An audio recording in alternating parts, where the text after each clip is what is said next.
اللهم لك الحمد، اللهم لك الحمد. قدر ولطف لكم مرة أنا مش عارف أعد يعني، بس الحمد لله. الحمد لله ربنا ماشيها معانا. يعني ازاي ما اعرفش. احنا بنلعب من غير مدرب ومن غير معظم اللعيبه اشباح. ده احنا بنلعب مهاجم واجنحه دجاج. يعني عارف، يعني كنت انا هرجع تاني السنه اللي فاتت وانا كنت بقول اجنحه الدجاج. هو تقريبا نفس الاجنحه يعني، ما اتغيرتش، ما فيش اي جديد فيها. بن شرقي وتريزيجيه اللي زياده، وبيعملوا برضو في بعض الفترات وفي بعض الموسم ده اداء يعني كوميدي، اداء مزري، اداء ما فيهوش حتى ريحه ان انا بلعب لنادي كبير. نادي الاهلي نادي ما ينفعش ان هو يبقى بالاداء وبالسهوله واللاعيبه تبقى اشباح كده في الملعب. بس هنقول ايه؟ الحمد لله والحمد لله. حسين الشحات انقذ النادي الاهلي من هزيمه كانت هتدخلنا في دوامه رخمه وهتدخلنا في مواضيع رخمه. بس الحمد لله هو ده الاهلي. يعني هو ده الاهلي وده الزمالك حبيبي، اللي بيرجع لك الثقه، بيدي لك، بيقلب لك الموسم. يعني الزمالك لو كان فاز كان قلب الدنيا. هيرجعنا لسنه القضيه طبعا مع الفروقات الكبيره، بس انا بتكلم كنفسيه. لا الزمالك قال لك لا لا يا اخويا اهلي.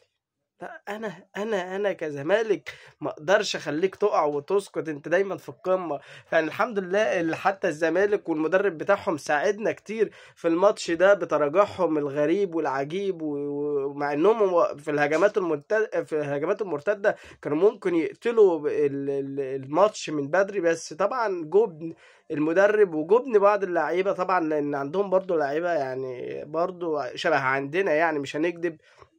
بس اللي عندنا على الاقل كواليتي عالي، واحنا عارفين ان علي دول لسه بينسجموا مع بعض، لسه جايين جداد، لسه طبعا حتى القدام بتوعهم ما بيعملوش الحاجات اللي على التخن. لا لا الاهلي الحمد لله ان هو عدى من الماتش ده. الاهلي لو كان سقط الماتش ده كنا هندخل في دوامة وحشة، وكنا هنرجع تاني لنقطة تحت الزيرو. هتلاقي بقى هجوم على الإدارة ويا لهوي ما كناش هنخلص. وانا اول واحد ههاجمهم دلوقتي. ده انا ههاجمهم دلوقتي واحنا كسبانين واحنا فرحانين. انا ما عنديش جو لا سيبنا ننبسط سيبنا نفرح. لا لا لا لا، ده مش شكل النادي الاهلي. ده ما ينفعش يبقى مهاجم النادي الاهلي. مع احترام محمد شريف، كان راجل متألق وراجل انقذنا في فترات كبيرة، انما ده مش مستوى مهاجم نادي بحجم النادي الاهلي. بعد اذن طاهر محمد طاهر، مع احترامي للمدربين كلهم اللي بيلعبوه غصب عن اي حد، ده ما يليقش ان هو يبقى جناح. انا قلت لكم بيلعب في القلب، ممكن نلاقي منه خطورة، نلاقي منه حاجات حلوة، انما جناح لا، صعب طاهر صعب كجناح، ما بيعديش واحد على واحد. بن شرقي بيلعب بالغزالة او بيلعب على قد المتاح دلوقتي منه، بيلعب وهو متحجم ان هو بيدافع، بيلعب ان هو في قوانين عليه صارمة في النادي الاهلي. ما فيش اللي هو ايه سهولة ان انا لا ما برجعش. كان بيلعب في الزمالك براحته، وكان بيلعب في قطر والحتت دي يعني عادي، ما بيدافعش، ما بيقدمش الادوار الدفاعية، فما كانش بيتضايق. لا هو متحجم ومتضايق فمطلع لك الاداء ده. فيعني لا النادي الاهلي لازما يشوف له شويه صفقات حلوه قوي. ما ينفعش نلعب بباك شمال كده يا جدعان، اقسم بالله والله عيب، والله العظيم عيب.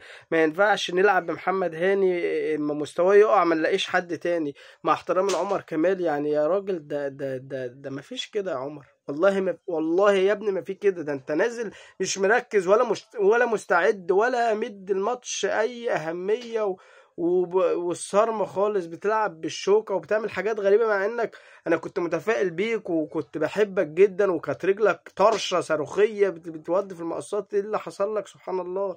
انا مش عارف يعني. المهم يعني والاهم الحمد لله ان احنا فزنا ب3 نقاط، بعيدا عن الاداء وسهولة الفرص اللي احنا ضيعناها ويعني عارف حرقة الدم اللي الواحد شافها من لعيبة النادي الأهلي في آخر الماتش. الحمد لله قدر ولطف، فزنا وطلعنا، هنطلع على القمة بإذن الله. خلي بالكو من بيراميدز، خلي بالكو من بيراميدز. الفريق ده فريق مش سهل خالص، فريق بقى ند قوي جدا زيه زي الزمالك.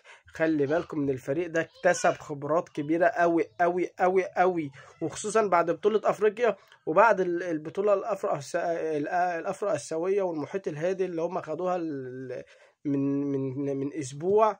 لا فريق وتيم اتملى خبرات، وكله بفضل بعد طبعا ربنا. الراجل اللي هو ماسكهم ده يوروفيتش، مع انه يعني كده ساعات بتضرب منه، بس حقيقي شابوه، عمل من الفسيخ شربات.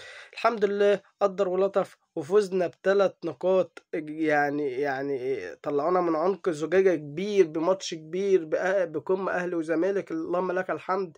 يا رب يا رب الإدارة تمشي بسرعة في حتة المدرب، تنجزنا في حتة إن إحنا عايزين نشوف النادي الأهلي ببريقه بلمعانه بتكتيكه بخطته بلاعيبته اللي بتمتع العين.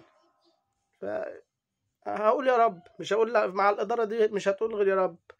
السلام عليكم.